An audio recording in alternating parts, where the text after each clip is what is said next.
Hare Krishna and welcome back to our Bhakti Yoga Journey series. We are continuing with our discussion on the creation pastime, the echoes that existed before even the creation. In that series, this is the concluding series, the concluding talk in this series, where we are going to discover today chapter 6 of second canto. This is a very, very special chapter in the context of the discussion of creation that we are happening, and also in the broader Vedic context, in the broader context of the teachings of the Vedas, and so we'll be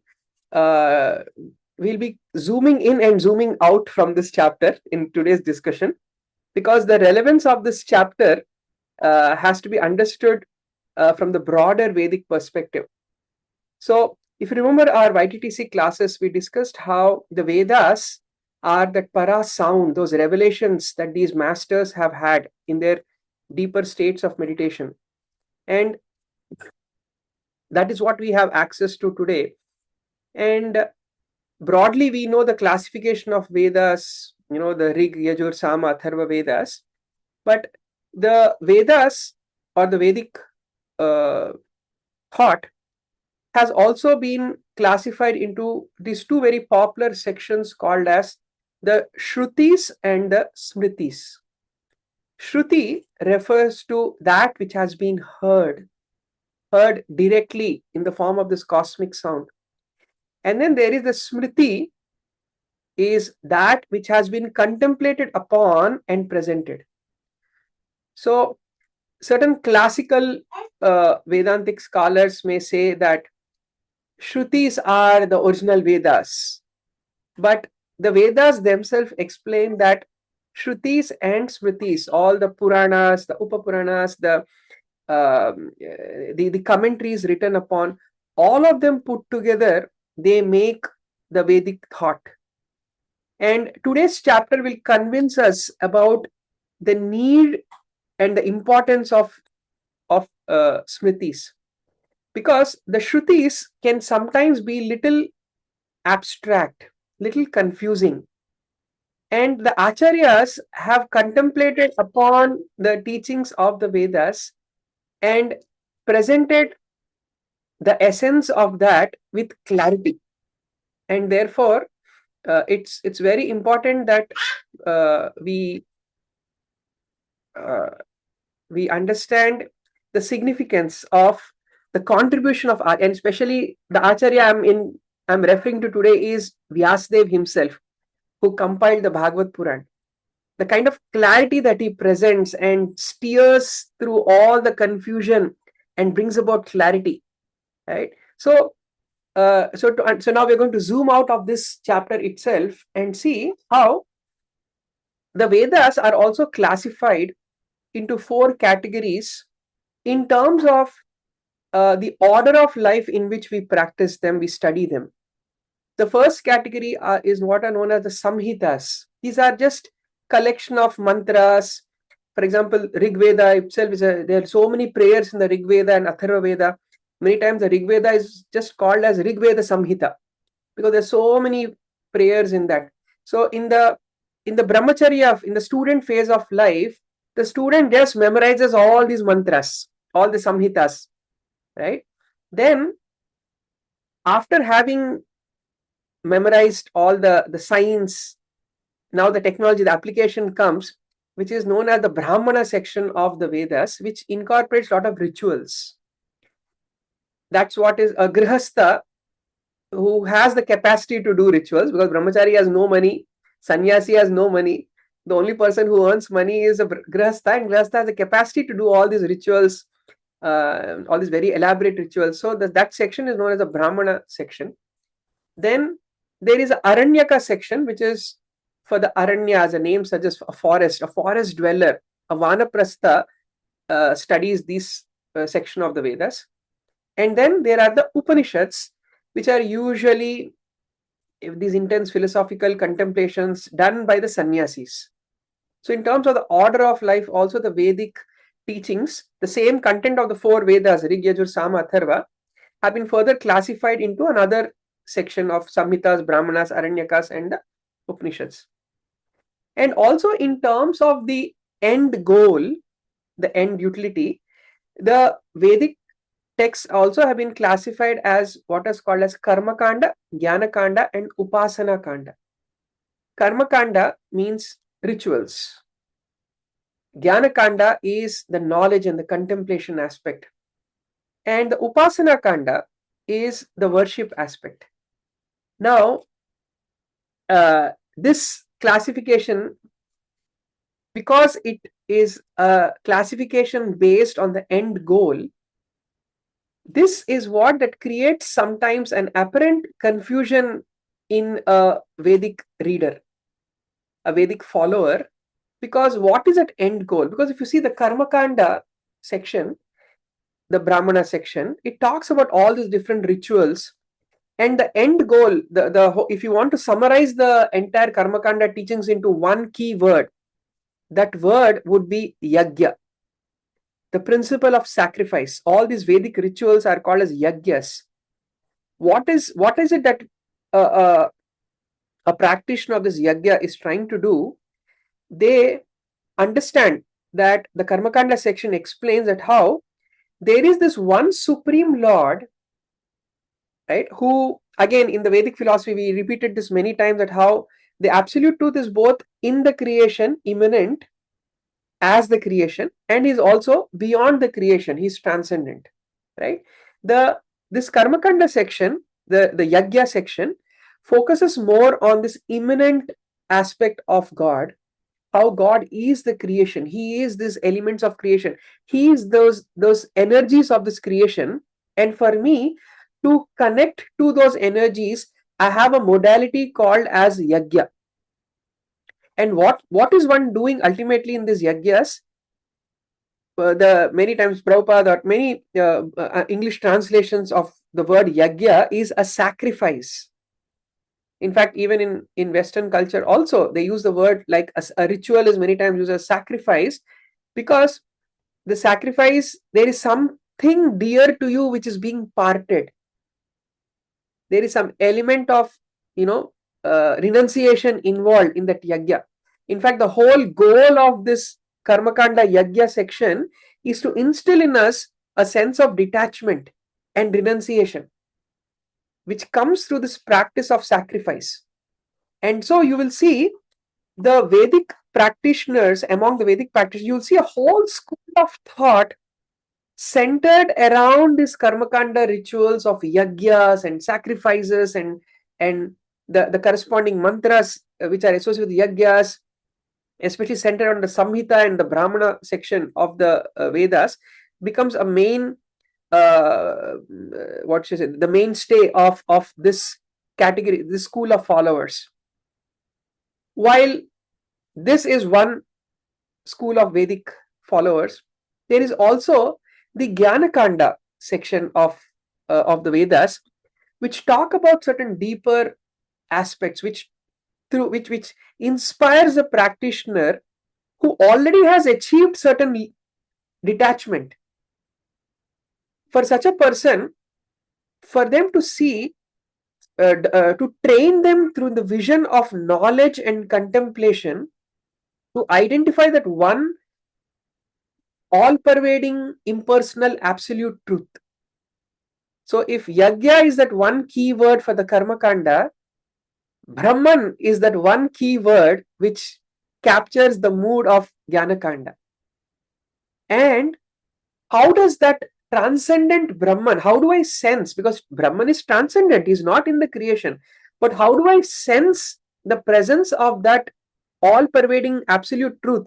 Sarvam Kalau Idam Brahman, that one Brahman is present everywhere in the form of Ritam. Rita it means the cosmic order. And that one Brahman not only created cosmic order, in fact, any order that we see in this world is a manifestation of that Brahman. Whether it be the cosmic order, the social order, the life order, the planetary order, this entire rhythm is what is holding this whole universe together, both existentially and also functionally.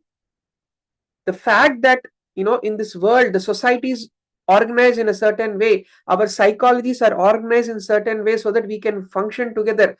That's because of a rhythm that exists. The nature is operating according to certain cycles, weather patterns, seasonal cycles is happening because there is some rhythm in it. The entire universe is functioning. There is a exchange of energy happening within the universe. The sun is empowering, the stars are empowering, the planets are empowering us. It's all part of the rhythm. So through this Gyanakanda, one connects to that all pervading absolute truth by understanding this rhythm and learning to see that presence of rhythm in everything. So if yajna and sacrifice and dharma and duty and ethics is the mainstay of the karma kanda practitioners, for the jnana kanda it's about contemplation, renunciation, understanding the cosmic order, the rhythm, right? This becomes the main theme for the jnana kanda followers. At the same time, then there is the upasana kanda, which talks about worship, which is a very personal form of spirituality. However, if you enter into the Upasana Kanda, it does not talk about one supreme, it talks about the different devatas who are ensuring that this rhythm, that the Jnanakandi person, the Jnana Marga person who has the order that he has discovered is being maintained, because once there's an order, there has to be an order ensurer, an ordainer, right? Those are the devatas who are controlling the entire universe, ensuring that this rhythm is being maintained. And then as one goes deeper and deeper into this Upasana Kanda, one discovers that ultimately there is this one supreme Lord. And that's where the element of Shraddha starts coming in the Upasana Kanda school. And that Shraddha leads to an understanding of, while all these different devatas exist, I don't have to worship every single individual devata. It's like trying to water the leaf of every single leaf of a tree. Rather, if I water the root, I automatically nourish every part of the tree. And that Shraddha towards that one, the understanding of that one supreme leads to Shraddha, and that Shraddha eventually leads to surrender. So if Yajna symbolizes the Karma Kanda, Rhythm or Brahman signifies the Jnana Kanda, surrender and Shraddha and surrender, Shraddha first and then surrender, it embodies the school of Upasana Kanda. And gradually the Vedic practice evolved, and these three schools, they branched out into their own systems, and today you will see modern Hinduism is a khichdi of all these three. And it's very natural that one will get confused. Why are we discussing all this? There is one sukta. What is sukta? Suukta. Very well spoken. Right? Like sometimes when somebody speaks something, I say, you say shabash, shabash, bravo, bravo, well said, well said. So suukta is sukta, which is a hymn. And there are many such hymns in the Vedas, but there is one sukta which repeats in all the four Vedas. And especially its popular version in the Rig Veda is, or its version in the Rig Veda is popular today. And that one sukta is the Purusha Sukta. And now what is so special about the Purusha Sukta? It very beautifully harmonizes the understanding of the ritual of the sacrifice, the ritual, the yajna of the Karma Kanda, the one impersonal understanding, the rhythm, the order, which the Jnana Upasaka, the Jnana Kanda person realizes, and that Shraddha, the surrender of that one supreme absolute truth, that Param Satya principle of the Upasana Kanda. All three are harmonized in the Purusha Sukta understanding. However, when you read it independently, you may very easily get confused.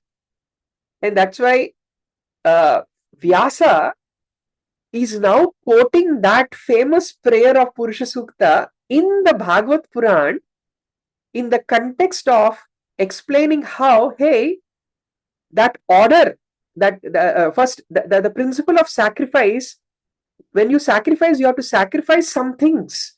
There has to be some oblations that swaha, when you do a swaha mantra, something has to be put into that fire.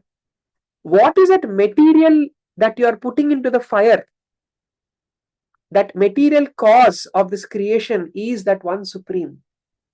He is that Purusha whose body is what you are using in the yajna of creation. The entire creation is an embodiment of that one supreme Purusha. The cosmic sacrifice that you are talking about, the Vedas talk about, is nothing but the cosmic manifestation of the body of the Lord. Then that cosmic order that the Jnana is trying to realize is nothing but the cosmic manifestation of the intelligence of that one Supreme Lord. And that cosmic power which one is trying to surrender to, the Upasana school of thought, is that surrender is coming because of the cosmic manifestation of the grace of the Lord.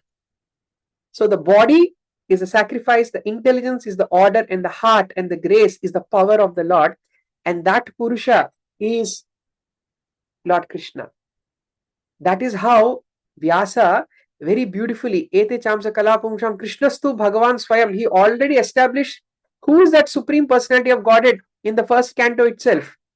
And now, quoting this very, very popular and the most important, but the fun part with Purusha Sukta is, it doesn't give specifics. If you read the Purusha Sukta, in fact, you'll see these Purusha Sukta prayers are so popular, even on YouTube, you will see many recitations of Purusha Sukta. And even if you read the translations, if you pick up the Rig Veda and read the translation, it puts that Purusha as a very abstract, it doesn't give specifics. But Vyasa, he gives that clarity to every Vedic reader. That remember that Purusha Sukta prayers which you read in Rig Veda, Yajur Veda, Samveda, Atharvaveda, the most popular prayers, guess what? Who the Purusha is? It's Krishna, whose expansion as Narayan, as Mahavishnu, as the Karnodaksha Vishnu, and eventually as Garbhodaksha Vishnu, he expands and becomes that Purusha, the cosmic person of this creation. So externally, it may look like this chapter is another repetition of the universal form, but it is not a description of the universal form. It's a recitation of the famous Purusha Sukta prayers, and Vyasa is going to quote them here just to say, by the way, that Purusha is Krishna. Right? So that is why this is such a powerful chapter.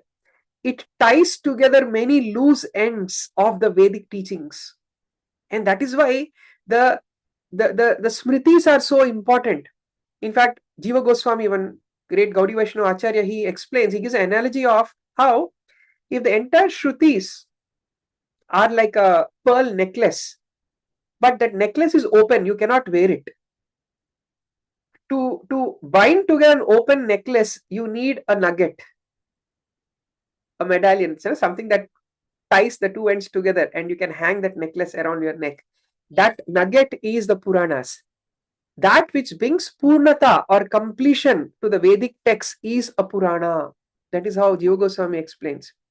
And especially the crest jewel, inside every nugget, there are so many small gems around, but in the center, there is one very powerful, like the Kohinoor right in the middle, right? That Kohinoor is the Bhagavad Puran, right? And that's why when our acharyas describe, glorify Bhagavatam, they're not doing it unnecessarily. This is like the summum bonum of the Vedic teachings are present in one Bhagavad Puran. Vyasa, after having compiled all the Vedic texts and all the Puranas, in his mature state, he compiled this Bhagavad Puran. So you should understand that how it is the final book, the final essence of Vedic thought. Right? It stops here at the Bhagavad Puran. So having understood this background, let's dive into this chapter, right? To see. So if you remember, going back to our first class, 2 classes ago, we discussed how Narad Muni, he asks certain questions. Yad Rupam, Yad Adhishtanam, Yad Srishtam. what are the characteristics of this universe? Yad Rupam. Yad Adhishtanam. What is the basis, the support, the shelter of this universe? How is the whole creation happening? We discussed that last time. How, and there are a few other questions. How the samstam, how does it, when the dissolution happens, where does all this creation go back into? And Yat Param, who is that supreme? Ultimately, who's the boss, right? And what is it composed of? So these last three questions, how the dissolution happens, who is the boss, and what is the material ingredients of this creation? Those three questions are going to be answered in this chapter. So while the Rupam and the Adhishtanam was discussed in 5th chapter and 6th chapter, mainly in the first two classes that we discussed, the last three questions, the dissolution, the ultimate dependence, and the composition, these three aspects are going to be highlighted in this chapter. So Vyasa, he first starts quoting the Purusha Sukta and very, very famous prayers, how the mouth of this Virata Purusha is a generating center of the voice. Because what does voice indicate? Voice is creation.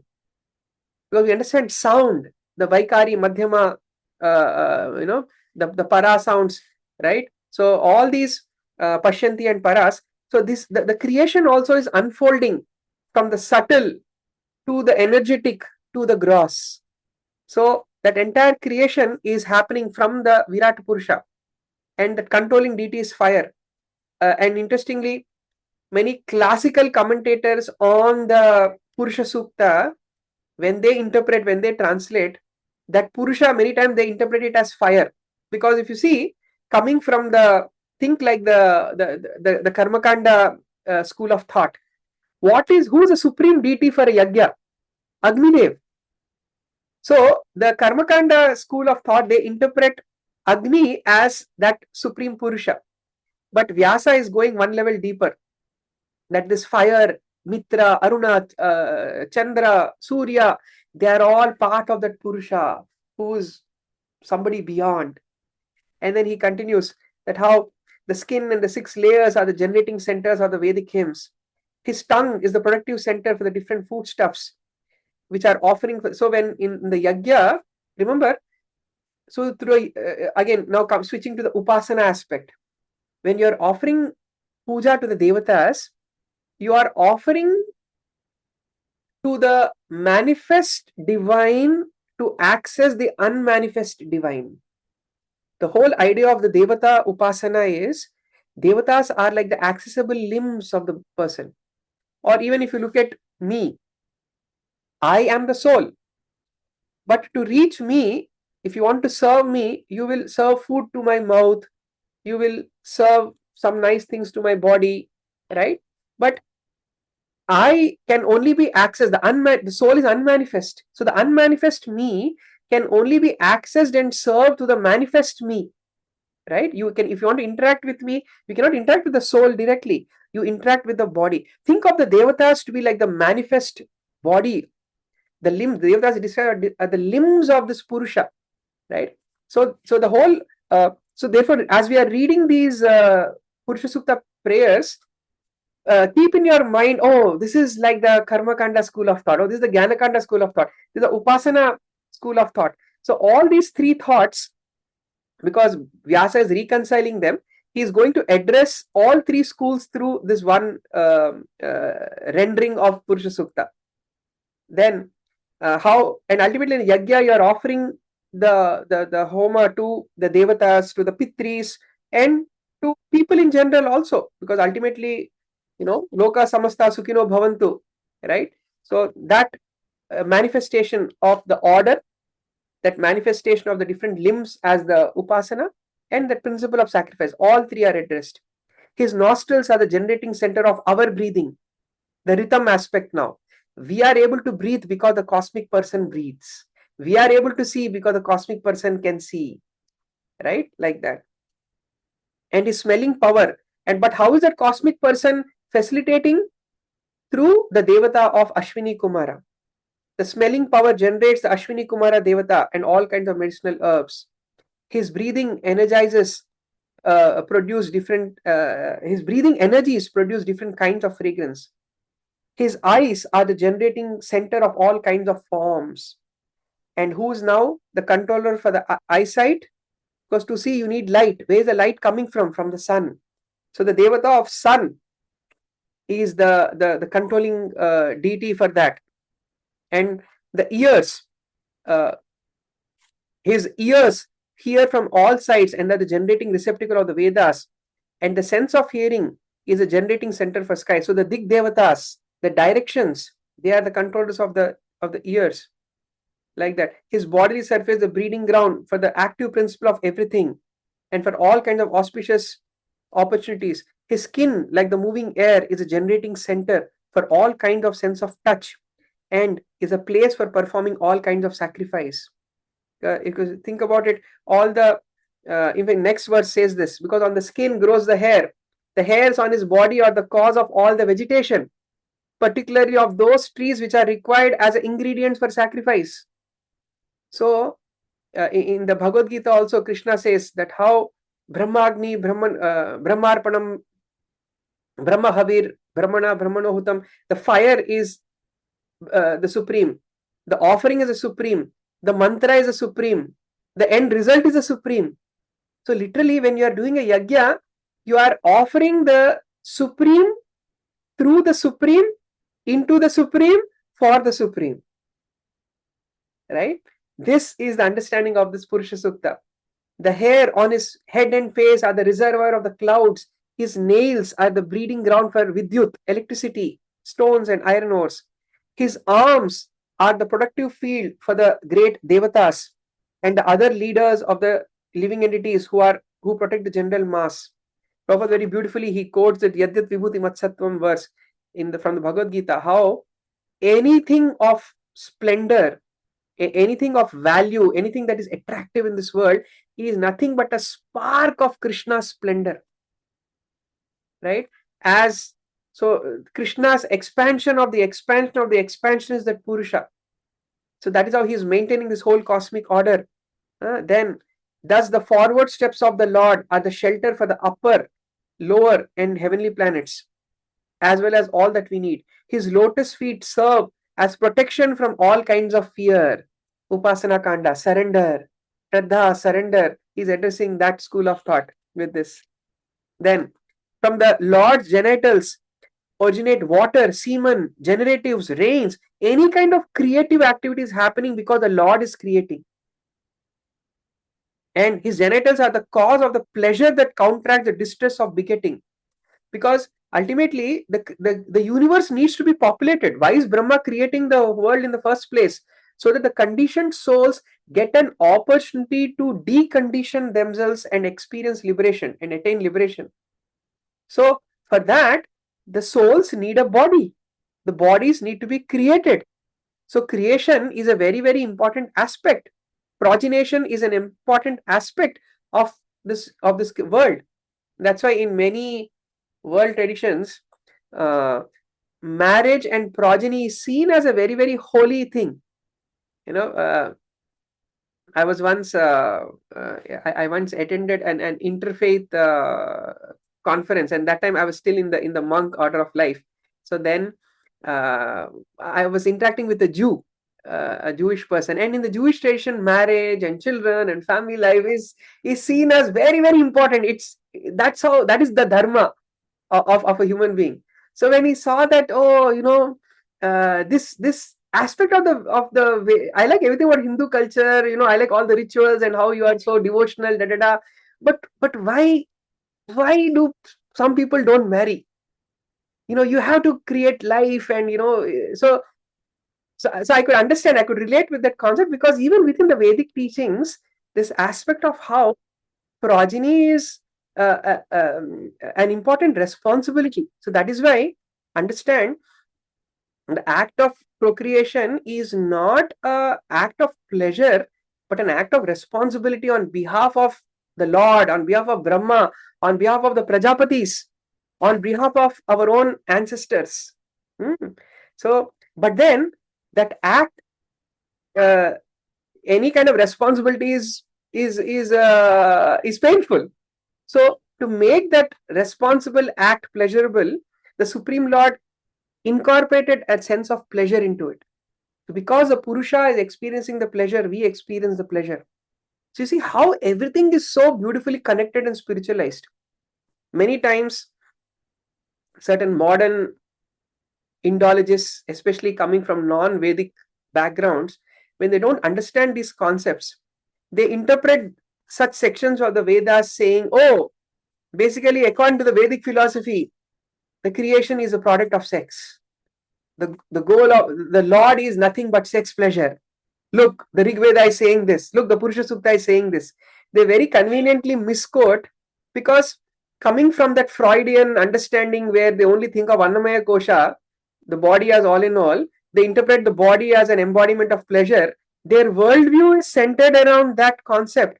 So they will interpret something so sacrosanct in such a derogatory and demeaning way, right? But when you read from the broader perspective, look at the context in which the statement has been made. We're talking about the whole creation, right? Then, O Narada, the evacuating outlet of the universal form of the Lord is the abode of the controlling deity of death. And Mitra, and the evacuating hole in the rectum of the Lord is a place of envy, misfortune, death, and hell. So, both positive and negative have to exist, right? Don't, again, the idea of God being goody goody. No, the Supreme, the Purusha has to embody both the good and the evil of this world. And that is why, if you see in the Vedic culture, we don't have the concept of the problem of evil.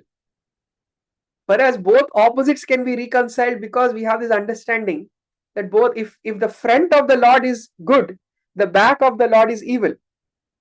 So we have no problem. Good and evil are never conflicting for us, right? That is why evil is not seen as a separate entity, like the concept of shaitan or Satan in the Abrahamic traditions. It does not exist in the Vedic thought process. In our understanding, just like how darkness is the absence of light, evil is the absence of good, right? So therefore, both good and evil are two sides of the same coin, right? Two sides of this one Supreme Lord, right? Like that. And the back of the Lord is the place of frustration and ignorance as well as for our immortality. His veins are the great rivers and rivulets. On his bones are stacked the great mountains. This impersonal feature of the Lord is the abode of great. This is how now the Jnana Kanda person, he looks at the Lord. If you remember, we discussed a similar description in the first chapter of second canto, how a yogi tries to meditate on the Supreme Lord. The form of the Supreme Lord, he makes it as his object of meditation in the Krama Mukti section, right? So that very similar, how the Lord is an embodiment of the whole creation, like that. Then also the consciousness of the great personality is the abode of dharma, and also of mine, yours, and all the four Kumaras.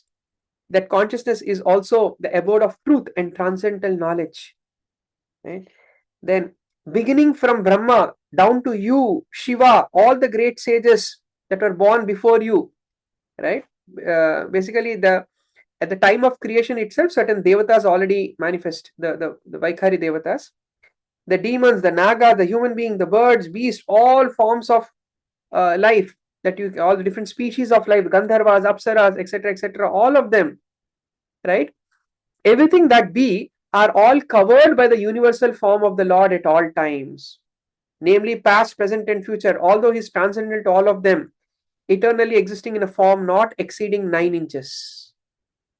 Angushta matra mamalam, right? So here he is talking about the Lord as Paramatma, right? In the 13th chapter of the Bhagavad Gita, the 13th chapter is almost like paraphrasing of many Upanishad. Krishna just repeats many Upanishadic statements in the 13th chapter.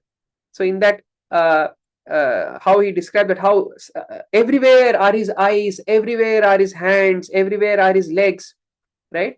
So he's talking about the presence of the Paramatma who has his eyes. I am able to see because Paramatma is empowering my sight. You are able to see because Paramatma is empowering your sight. To draw parallels, everywhere is Google. He's in your phone, he's in my phone, he's in everybody's phone. And yet, he is not in any phone. He exists independently as a server somewhere in the cloud as an impersonal Brahman. And yet, that impersonal Brahman is run by one, was created by one Larry Page, So this is how the aspect of the all-pervading aspect, that impersonal aspect of what the rhythm, the Brahman understanding that the Jnanakanda school talks about. Vyasa is addressing them here. The sun illuminates both internally and externally by expanding its radiation. Similarly, the Supreme Personality, by expanding his universal form, maintains everything in the creation both internally and externally. So that light of Brahmajyoti, through that Brahmajyoti, he is maintaining this whole universe. That Supreme Personality of Godhead is the control of immortality and fearlessness. He is transcendental to death and the fruitive actions of the material world. O Narada, O Brahmana, it is therefore difficult to measure the glories of the Supreme Person. In fact, in this section, the Vyasa's rendering of Purusha Sukta doesn't talk about it, but in the Rigvedic Purusha Sukta, it also talks about how the head of the Purusha are the Brahmanas, the arms are the Kshatriyas, the belly are the Vaishyas, and the feet are the Shudras, and immediately all these non-Vedic Indologists jump in. Oh, look, the Rig Veda support the caste system. In fact, the Vedas were written by the Brahmanas. They kept themselves on the head so that they can exploit the legs. But that's not the point. The point of this Purusha is how, for the social order to function, there has to be, even if you see, even in an organization, every organization has some hierarchy, has a structure. No organization can function in a planar way. If you put the CEO and the janitor at the same level, good luck. Nobody will ever reach their goals. So there has to be a structure for smooth functioning of an organization. There has to be a structure for the smooth functioning of the society, and that order of the society is a manifestation of the Purusha. The intelligence of the society is coming from the intelligence of the Purusha. The protection of the society is coming from the protection given by the Purusha. What does the stomach do? Stomach is the source of energy for the whole, the resources and energy for the whole body.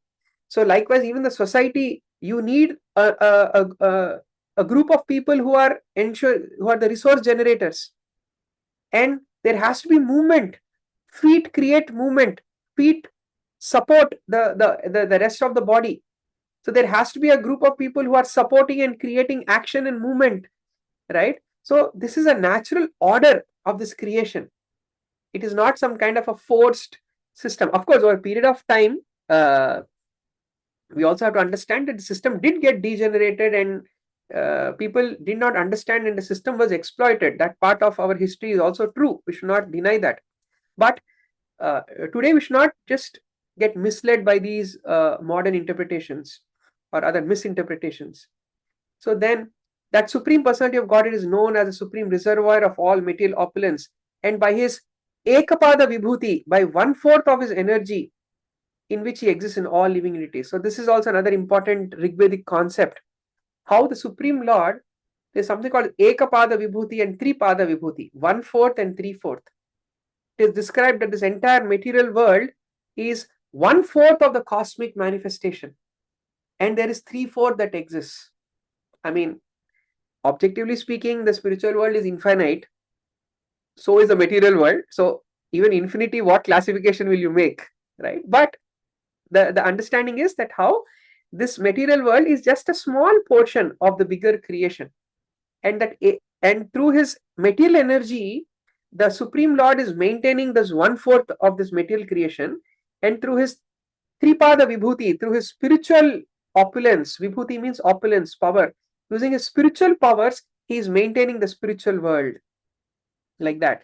And he says that how deathlessness, fearlessness, and freedom from anxiety of old age and disease exists in the kingdom of God, which is beyond the 3 higher planetary systems and beyond the material coverings.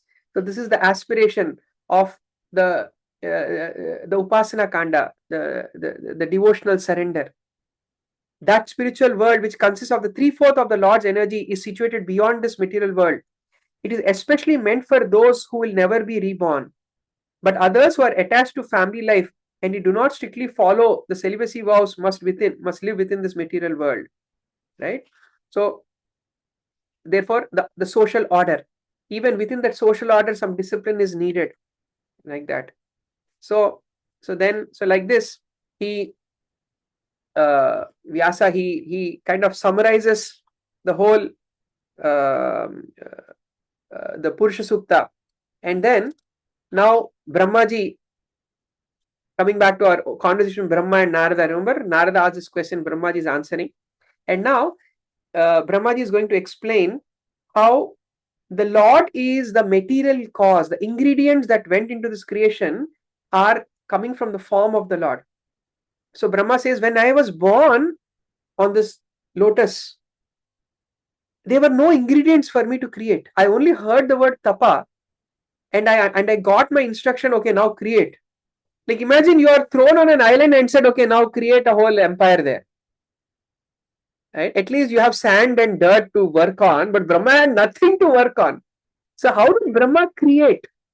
Right? This is a very important aspect, that how for performing the sacrificial ceremonies, one requires some ingredients, right? Such as flowers, leaves, straw, etc., right? And grains, utensils, clarified butter. Remember, now this is all the section targeting the yajna followers.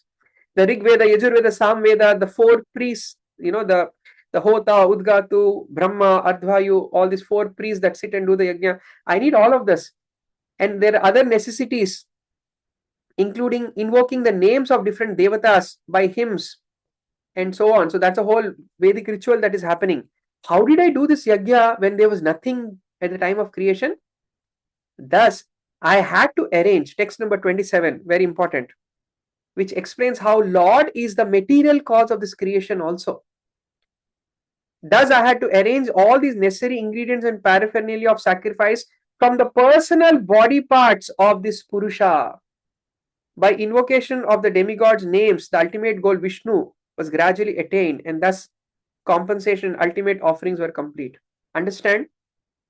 It's not some cannibalism going on here. Brahma didn't cut the body of the Lord and use it in yajna, right? Understand? We are talking about subtle states of creation here. Brahma created the whole blueprint of this creation. Brahma is doing the the Pashyanti level of creation.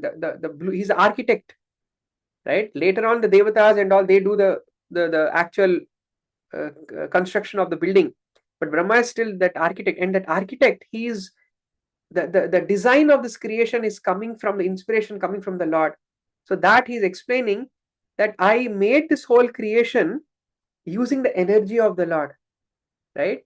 So which goes on to show this very important aspect, that how many times we think that Prakriti is an independent standalone entity and the Supreme Lord is an independent entity, right? Many times when we talk about the four, remember our YTTC, we talk about the causation, the four causes, the instrumental cause, the material cause, the ultimate cause, and the design cause.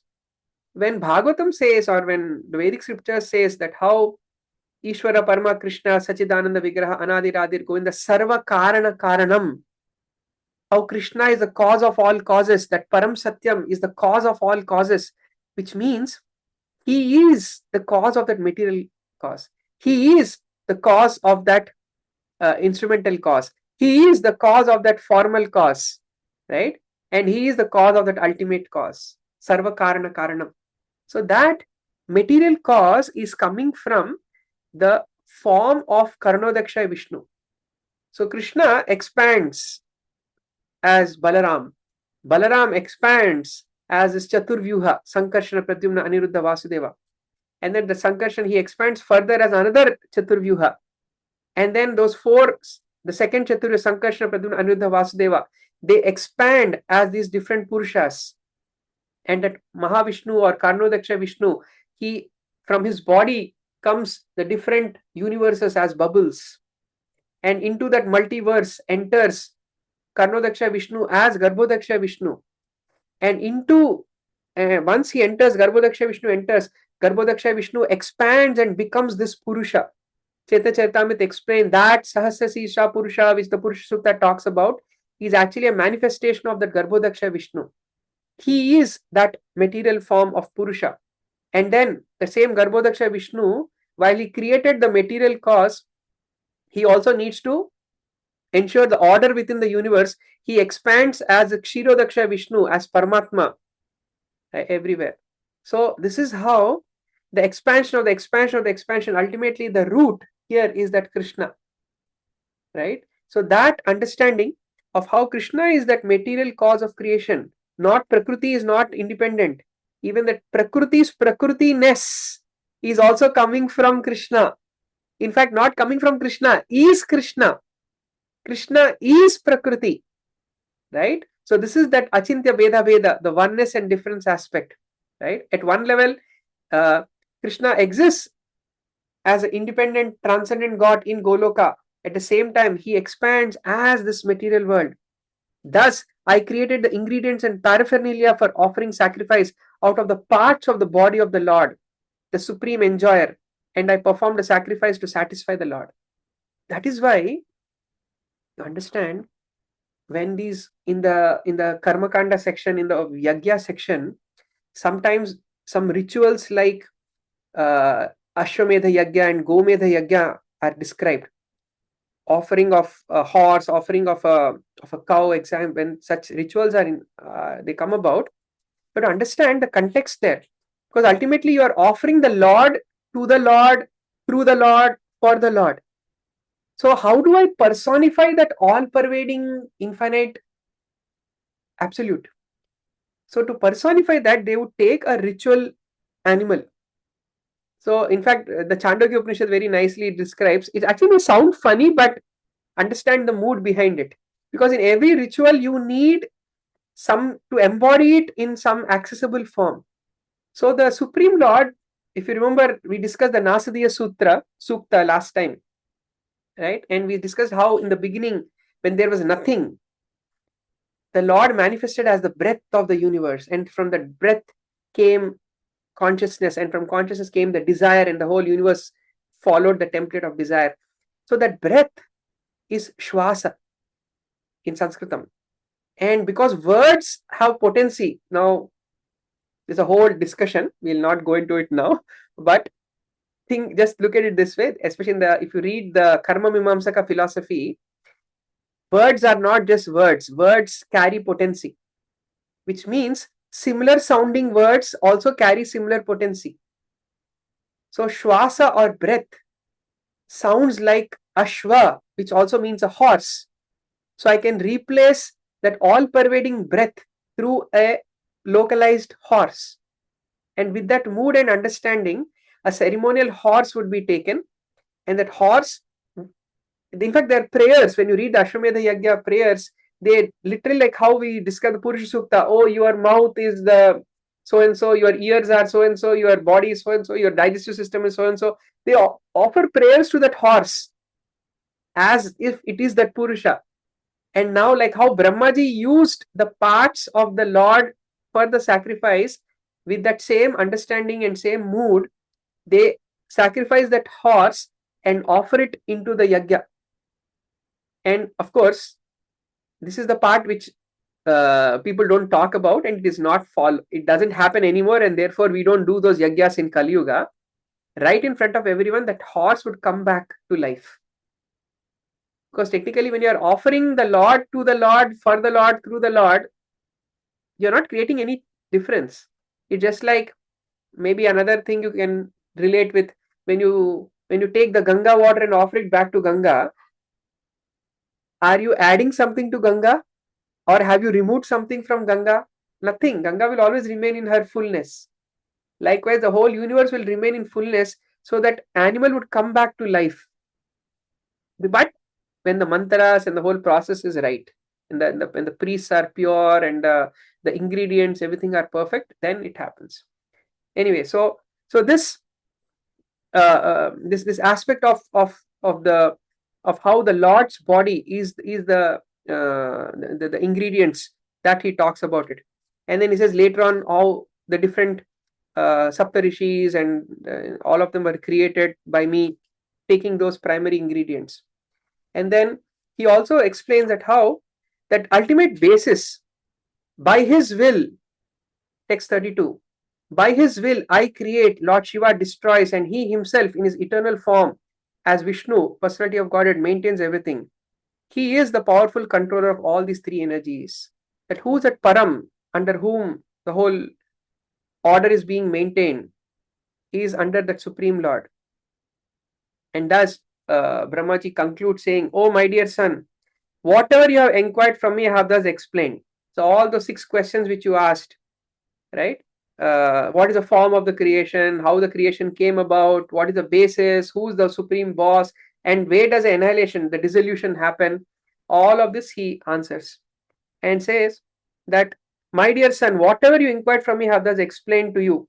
You must know for certain that whatever there is dependent on the Supreme Lord."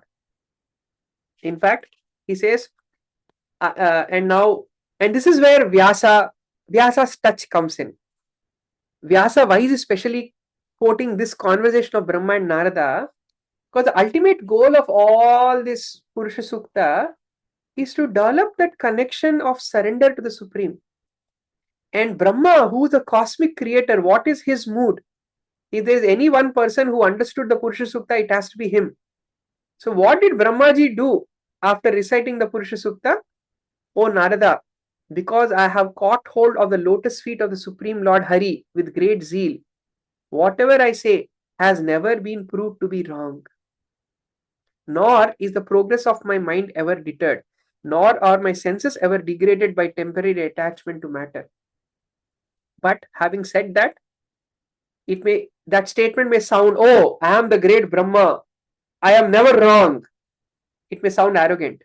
But after that he says, 'Although I am the great Brahma, perfect in disciplic succession of Vedic wisdom, and although I have gone through all these things, I still cannot understand him, the Supreme Lord, who is the very source of my birth.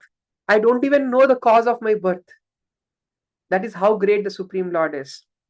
Therefore, it is best for me to surrender unto his feet, which alone can deliver one from the miseries of repeated birth and death. Such surrender is all auspicious and allows one to perceive all happiness." Like that. Even the Supreme Lord himself cannot perceive his unlimited glories. What can I and ordinary people do? Neither Shiva nor I nor you can ascertain the limits of the spiritual happiness. How can ordinary demigods know it? Right? So like that, therefore, let us all offer our respectful obeisances to that Supreme Personality of Godhead, whose incarnation activities are chanted by us for glorification, though he can hardly be known fully.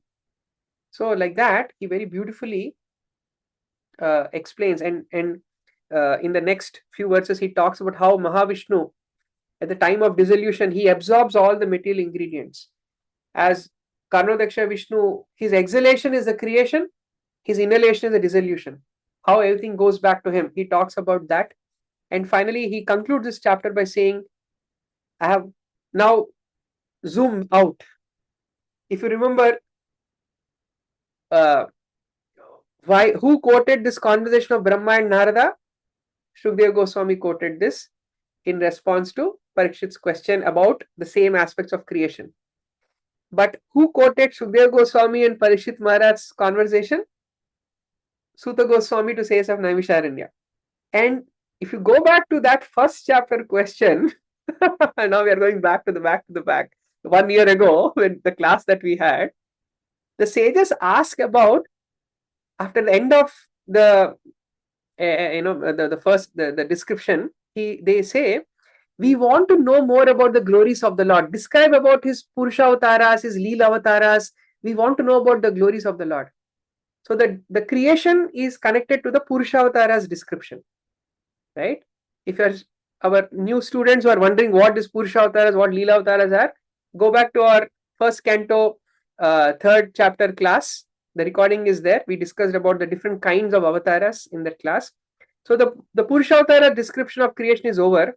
And now the different Lila Avataras, the different incarnations, the manifested incarnations of the Lord will be described starting from the next chapter. So that way, very nice comprehensive understanding Vyasa presents through in this chapter of the Bhagavatam by quoting the famous Purusha Sukta prayers. All right, we'll pause our discussion now. If there are any quick questions or comments, anybody wants to add something, share some insights, please feel free to do so. Yes, Apurva, go ahead. Hare Krishna, Prabhuji. Prabhuji, I wanted to ask, it was described that the size of Paramatma is not more than 9 inches, and also in previous chapters we read it's 8 inches. But we also say that he cannot be bound by material dimensions, and so why does this come, like the size? And also it might differ, right? Human beings maybe, or it might be different for microorganisms. Or I just wanted some clarity on that. So, see, understand, while philosophy is generic, the book is targeting a specific audience, in this case, human beings. And in human beings specifically, this is targeting those people who want to meditate on the Lord. And meditation on the tangible is more easy than the intangible. In the 12th chapter of the Gita also, when Krishna heard the impersonal universal form, the Brahman aspect also, he heard about it. And then he also heard about the personal form, and then he asked, Krishna, which form of meditation is better? He says, well, both will give you perfection, but it's very kleshodikaras, is a lot of struggle in the intangible meditation.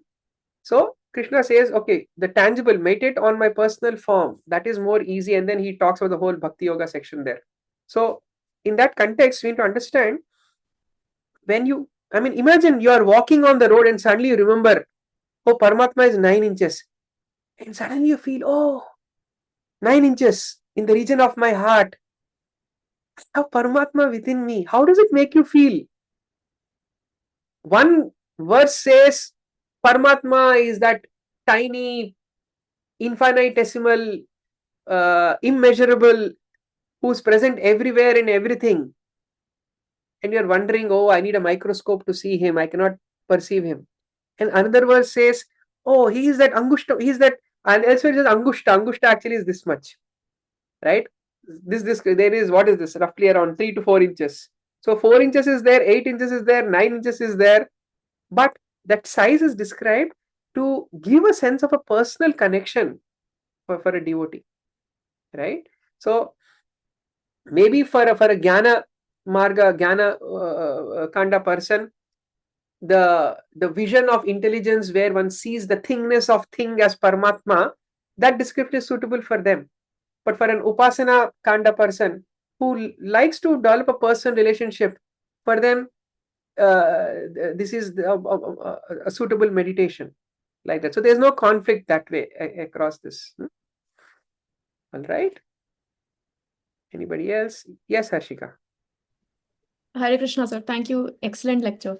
Thank I wanted to know, Brahmaji's prayer, acknowledgement of his smallness and his kind of his fall downs, etc., is also really inspiring.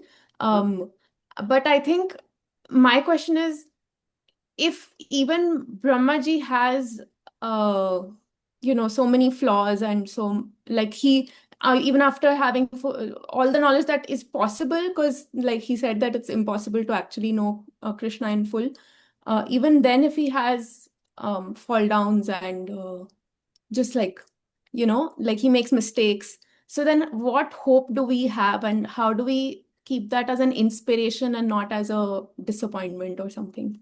Guess what? Our acharyas answered this question. For example, when we read the third canto, there's a very bewildering episode that comes of how Brahma, he takes things in his hands and wants to further the creation faster. And the process, he commits a mistake.